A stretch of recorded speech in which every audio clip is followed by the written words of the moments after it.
शीर्षक है। आज हम लेने जा रहे हैं, शीर्षक है हमारा ग्लूकोज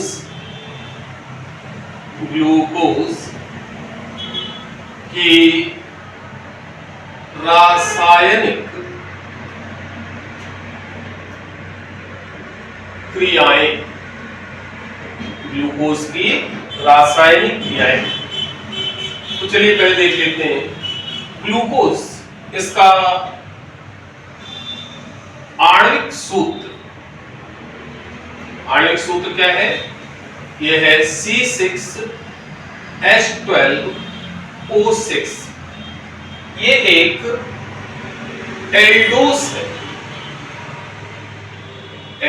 है, अर्थात इसमें 5 OH समूह के साथ एल्डिहाइड CHO समूह उपस्थित रहता है। ग्लूकोज का आणविक सूत्र क्या है? C6H12O6। ये एक एल्डोस है, मोनोसैकेराइड है ना? और इसमें 5 OH समूह के साथ CHO समूह उपस्थित रहता है, इसलिए इसकी श्रेणी क्या है? एल्डोस श्रेणी का मोनोसैकेराइड। ठीक, इसमें जो CHO समूह है, एल्डिहाइडिक समूह, ये प्रथम कार्बन पर होता है। इसके बाद 4 CHOS समूह और छठवां जो कार्बन है वो CH2OH समूह के रूप में होता है। इसका मतलब ग्लूकोज के एक अणु में total 6 carbon atoms, 5 OH groups,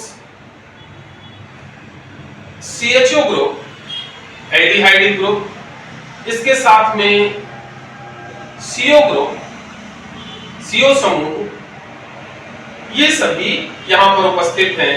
इन 5 OH में से यदि आप देखते हैं तो 4 जो OH हैं वो CH के कार्बन के साथ अटैच हैं और एक CH2 के साथ OH अटैच जुड़ा हुआ है। ठीक है, तो यहां पर रासायनिक क्रियाओं में हम इन सभी बिंदुओं का स्पष्टीकरण करेंगे और देखेंगे इनको कैसे हम सिद्ध कर सकते हैं कि जो ग्लूकोज है इसकी विवृत श्रृंखला संरचना होती है। ग्लूकोज की संरचना कैसी होती है? विवृत श्रृंखला संरचना। तो विवृत श्रृंखला संरचना को हम कैसे प्रमाणित कर सकते हैं? साथ में इसमें जो विभिन्न OH, कार्बन, एल्डिहाइडिक, कार्बोनिल समूह है, अल्कोहलिक समूह है, उन्हें हम कैसे प्रमाणित कर सकते हैं? इन सभी क्रियाओं को हम यहां पर देखेंगे। तो चलिए सबसे पहले हम देखते हैं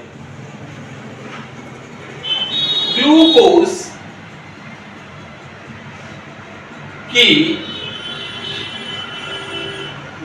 में 6 कार्बन परमाणुओं की सीधी श्रृंखला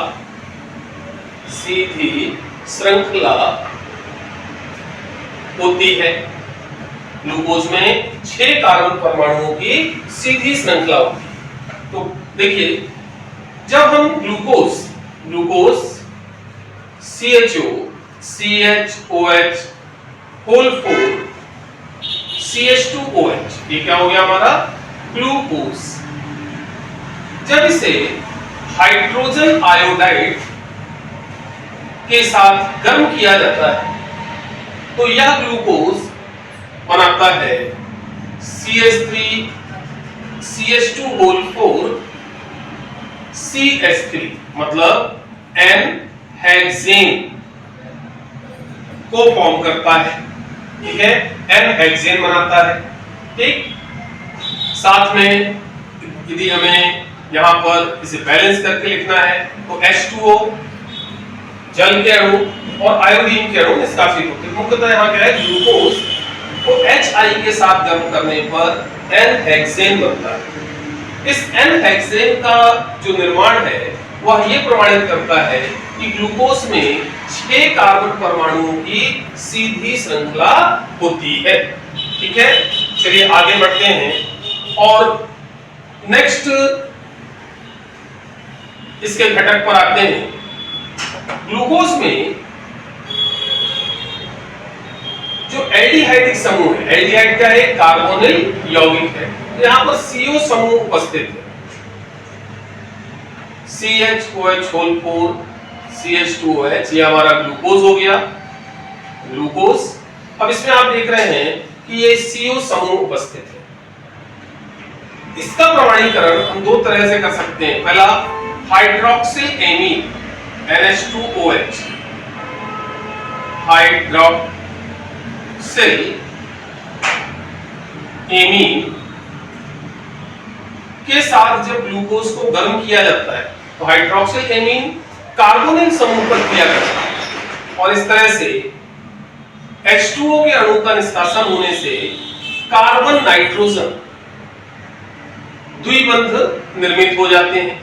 कार्बन नाइट्रोजन डबल बॉन्ड बन जाता है। तो इस तरह से क्या बने? ऑक्सिन का निर्माण होता है। ये ग्लूकोज से बना तो हम क्या कहेंगे? Glucose auxin, glucose auxin. इसी तरह से जब हम ग्लूकोज को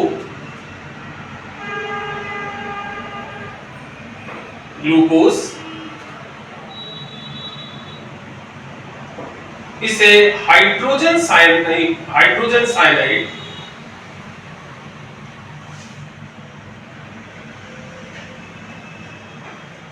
से अभिकृत करते हैं तब हाइड्रोसाइनाइड ग्लूकोज के साथ कार्बोनिल समूह पर योगात्मक क्रिया देता है और इस तरह से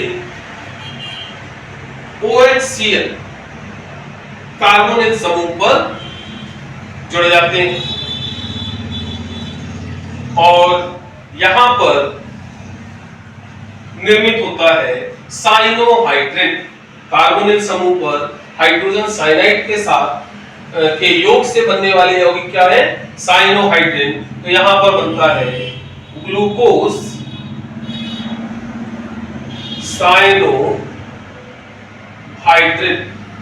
ग्लूकोज साइनोहाइड्रिन का निर्माण। ठीक, तो ये दोनों क्रियाएं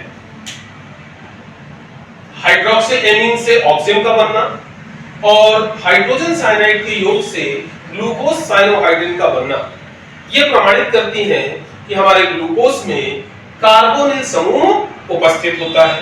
ठीक, अब साथ में हम ये देख रहे हैं कि जो कार्बोनिल समूह है ये किसका है? एल्डिहाइड का है। ठीक, तो नेक्स्ट हम बात करते हैं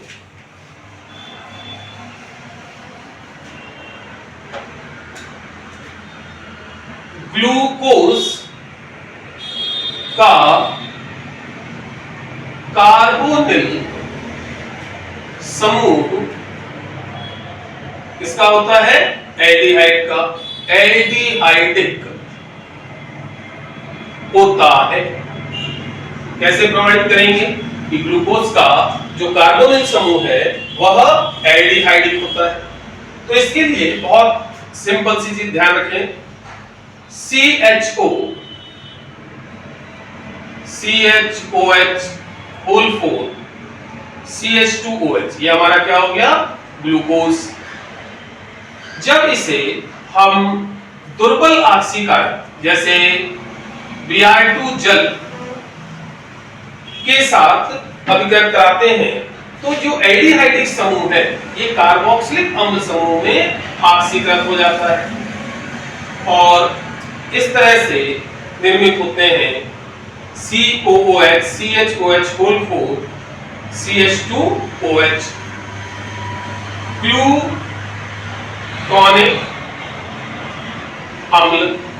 ग्लूकोनिक अम्ल का निर्माण होता है। इस ग्लूकोनिक अम्ल का निर्माण यह प्रमाणित करता है कि हमारे ग्लूकोज में जो कार्बोनिल समूह है वो किस प्रकार का होता है? एल्डिहाइडिक होता है, अर्थात एल्डिहाइड का कार्बोनिल समूह है। चलिए आगे बात करते हैं। अब यहां पर ग्लूकोज में क्या होते हैं? 5 OH समूह होते हैं, ठीक है। तो हम बात करते हैं यहां पर ग्लूकोज में 5 सिंगल बॉन्ड OH समूह है और सभी भिन्न भिन्न कार्बन परमाणुओं पर जुड़े होते हैं। ग्लूकोज में 5 OH समूह हैं और सभी अलग अलग कार्बन परमाणुओं पर जुड़े होते हैं। तो जब हमें इसे प्रमाणित करना है कि ग्लूकोज में 5 OH समूह हैं और सभी 5 OH समूह अलग अलग कार्बन परमाणुओं पर जुड़े हैं, तो इसके लिए हम क्या करेंगे?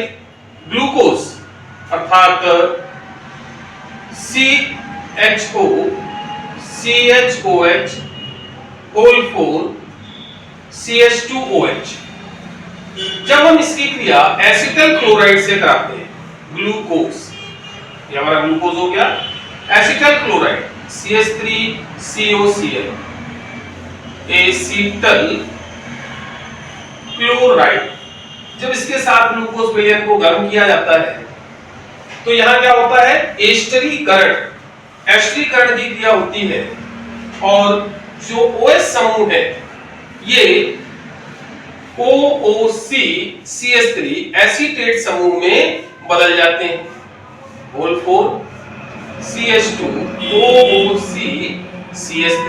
तो ये हमें यहां पर मिलेगा ग्लूकोज पेंटा एसीटेट। तो ग्लूकोज पेंटा एसीटेट बनता है। इस ग्लूकोज पेंटा एसीटेट का बनना यहां पर यह दर्शाता है कि हमारे पास ग्लूकोज में 5 OH समूह उपस्थित है। यहां पर हमारे पास 5 OH समूह हैं, इस कारण से यहां 5 एसीटेट समूह बने निर्मित हुए, अर्थात पेंटा एसीटेट बने, ठीक है। और साथ में यहां पर यह भी प्रमाणित होता है कि जो पांचों OH समूह हैं ये 5 अलग अलग कार्बनों पर जुड़े हुए हैं। इसका मुख्य कारण क्या है कि ये जो हमारा ग्लूकोज है यह एक स्थायी यौगिक है, ये एक स्थायी यौगिक है ना।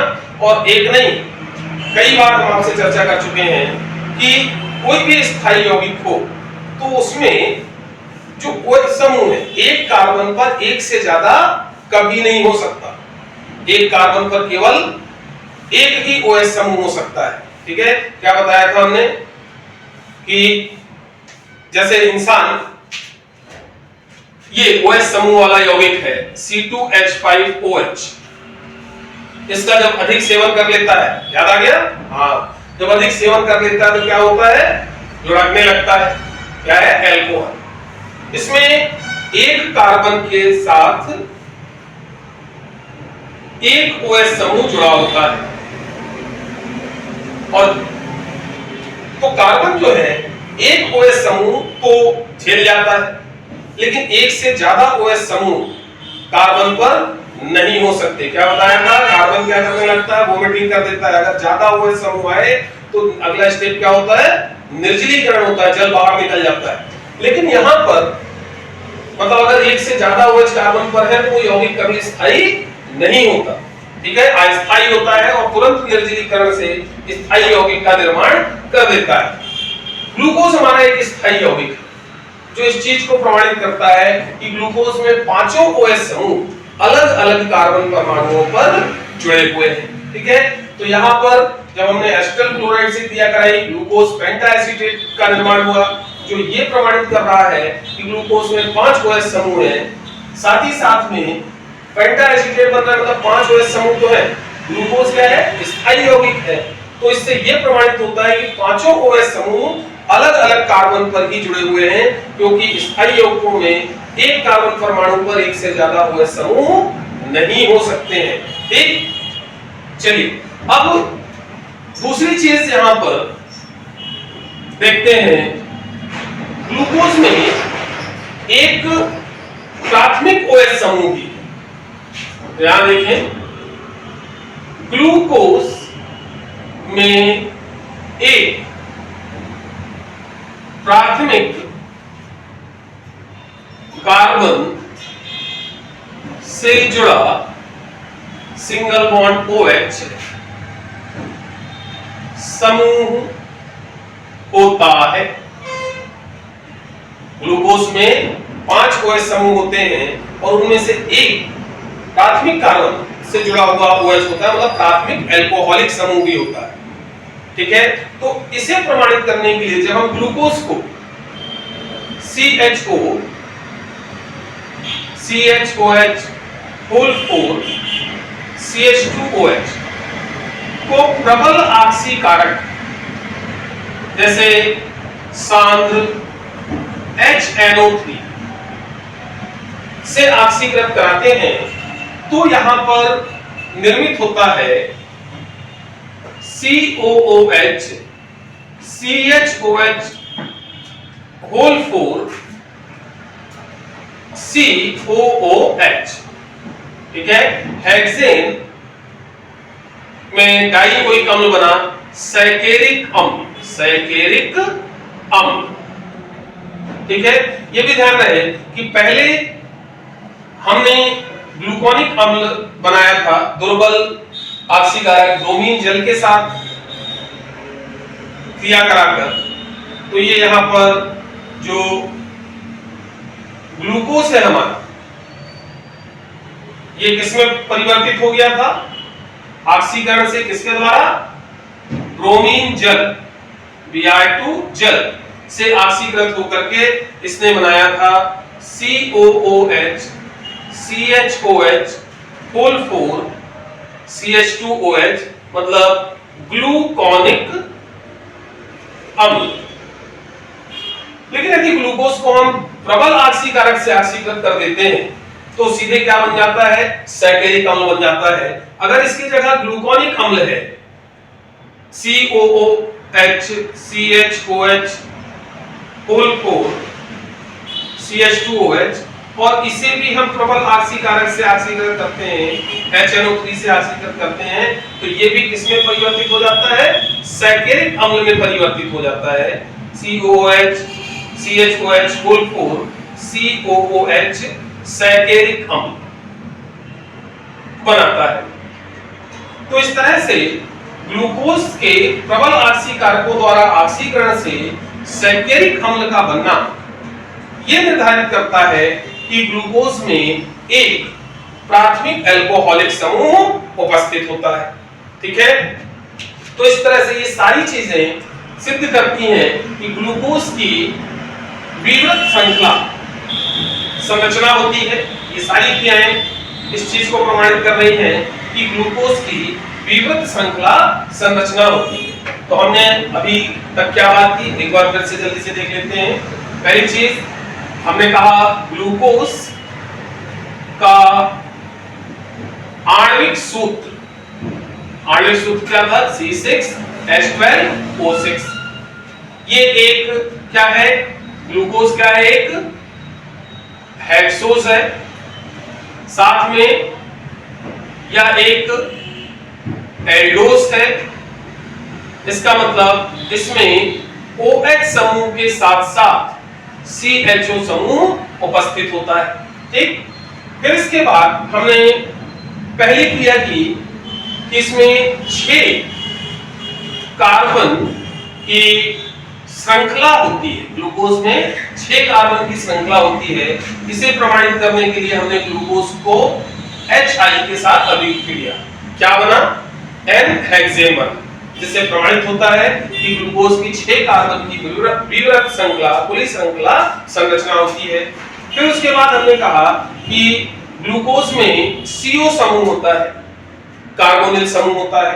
इसके प्रमाणीकरण के लिए हमने ग्लूकोज को हाइड्रोक्सिल एमीन और हाइड्रोजन साइनाइड के साथ अभिकृत कराया। हाइड्रोक्सिल एमीन के साथ अभिक्रिया करने पर ऑक्सीजन का निर्माण हुआ हाइड्रोजन साइनाइड के साथ क्रिया करने पर साइनोहाइड्रिन का निर्माण हुआ।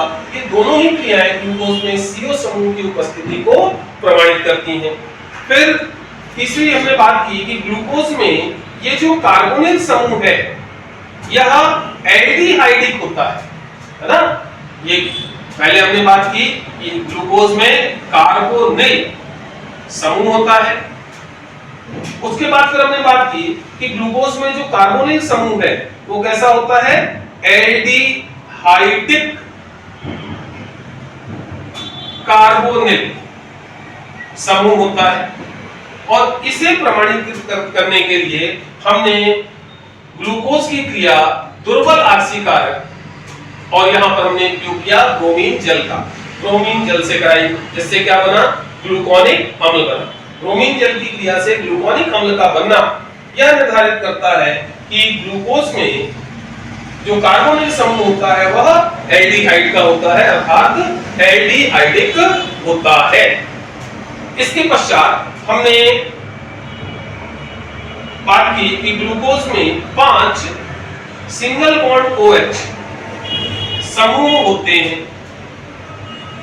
ग्लूकोज में 5 सिंगल बॉन्ड OH समूह होते हैं और इसको प्रमाणित करने के लिए हमने ग्लूकोज की क्रिया एसीटल क्लोराइड के साथ कराई, जिससे क्या बना, पेंटा एसीटेट बना। पेंटा एसीटेट का निर्माण ये भी प्रमाणित करता है कि ग्लूकोज में 5 OH समूह होते हैं और चूंकि ग्लूकोज क्या है, एक स्थायी यौगिक है, तो इससे यह भी प्रमाणित हो जाता है कि पांचों OH समूह 5 अलग-अलग कार्बनों पर जुड़े होंगे। क्यों? क्योंकि एक कार्बन पर किसी भी दशा में एक से अधिक OH समूह नहीं हो सकते हैं, इसलिए ये सभी पांचों अलग-अलग कार्बनों पर जुड़े हैं। इसके पश्चात हमने बात की कि ग्लूकोज में इन 5 OH समूहों में से एक OH समूह क्या है, प्राथमिक कार्बन के साथ जुड़ा है ना। एक सिंगल बॉन्ड OH समूह प्राथमिक कार्बन से जुड़ा होता है। एक सिंगल बॉन्ड OH समूह प्राथमिक कार्बन से जुड़ा होता है। तो इसे प्रमाणित करने के लिए हमने क्या किया, प्रबल आक्सीकारक HNO3 के साथ क्रिया कराई और क्या बना, सैकेरिक अम्ल बना। ठीक है, तो सैकेरिक अम्ल का बनना यह बताता है कि ग्लूकोज में एक OH समूह प्राथमिक कार्बन के साथ जुड़ा होता है। तो ये सारी क्रियाएं ग्लूकोज की विवृत श्रृंखला संरचना को प्रमाणित करती हैं। साथ में 6 कार्बन की उपस्थिति, कार्बोनिल समूह की उपस्थिति, एल्डिहाइडिक कार्बोनिल समूह की उपस्थिति, 5 OH समूह की उपस्थिति और एक प्राथमिक OH समूह की उपस्थिति को भी निर्धारित करती हैं। ठीक है, समझ में आई? कोई दिक्कत?